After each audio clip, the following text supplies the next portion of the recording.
বারে বারে নিজেদের কৌশল পরিবর্তন করার পরেও ইরানকে কোনোভাবেই টনক নাড়াতে পারছে না। এখানেই আসলে ব্যর্থতা, চরম ব্যর্থতা ট্রাম্পের, এবং এই ব্যর্থতাকে মেনে নিতে ট্রাম্পের আসলে অনেক কষ্ট হচ্ছে এবং তার মাথা নষ্ট হয়ে যাচ্ছে ইরানের সক্ষমতা দেখে। এত হামলার পরও, এত কিছু করার পরও, এত হুমকি দেওয়ার পরও ইরানকে কোনোভাবেই টনক নাড়ানো যাচ্ছে না। এই পরিস্থিতিতে ট্রাম্প বলছে যে ইরানের সঙ্গে চলমান উত্তেজনার অবসান ঘটাতে একটি চুক্তির খসড়া সংশ্লিষ্ট সব পক্ষের অনুমোদনের কথা জানিয়েছে যুক্তরাষ্ট্রের প্রেসিডেন্ট ডোনাল্ড ট্রাম্প।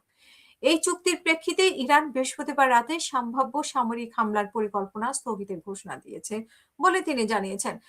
বৃহস্পতিবার নিজের সামাজিক যোগাযোগ মাধ্যম ট্রুথ সোশ্যালে এক পোস্টে দাবি করেন যে যুক্তরাষ্ট্র, ইসরায়েল, সৌদি সৌদি আরব, সংযুক্ত আরব আমিরাত, কাতার, তুরস্ক, পাকিস্তান, বাহরাইন, কুয়েত, জর্ডান এবং মিশর সহ সংশ্লিষ্ট সব পক্ষে চুক্তির বিস্তারিত শর্তাবলী অনুমোদন করেছে। ট্রাম্প জানান যে ইরানের নেতৃত্বে সর্বোচ্চ পর্যায় থেকে আলোচনার বিষয়টি অনুমোদিত হওয়ার পর তিনি পূর্ব নির্ধারিত হামলা ও বোমা বর্ষণের সিদ্ধান্ত থেকে সরে এসেছেন।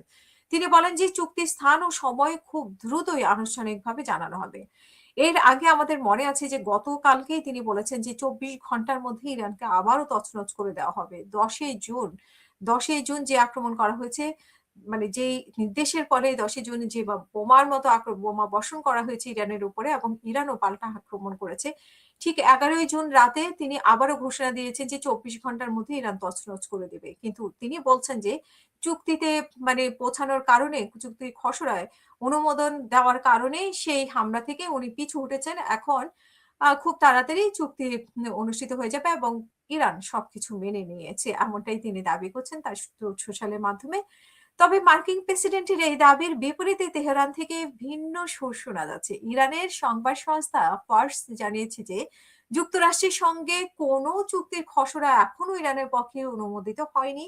এছাড়া তাসনিম নিউজ ট্রাম্পের এই ঘোষণাকে নাকচ করে দিয়ে বলছে যে অতীতেও ট্রাম্প এমন ঘোষণা দিয়েছিলেন যা শেষ পর্যন্ত কার্যকর হয়নি।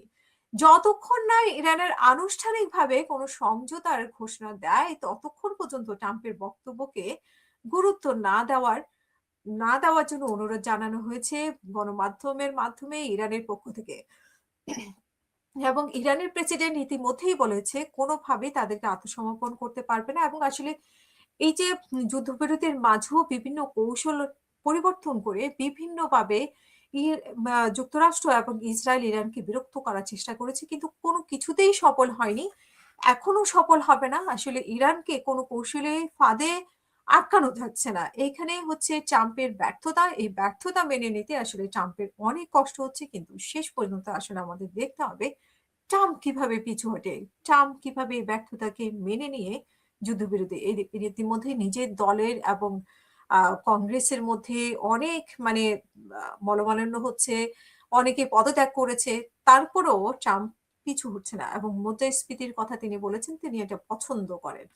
কিন্তু জনগণ আসলে ওনাকে কি জবাব দেয়, ইতিমধ্যেই আমরা দেখছি যে ট্রাম্পের বিরুদ্ধে মানুষ রাস্তায় নামছে। আসলে কতটা মানুষ সহ্য করতে পারে সেটা এখন দেখার বিষয়। কি হতে যাচ্ছে আসলে এই যুদ্ধের সমাপ্তি কোথায়, সেটাও আমরা দেখার অপেক্ষায় থাকলাম।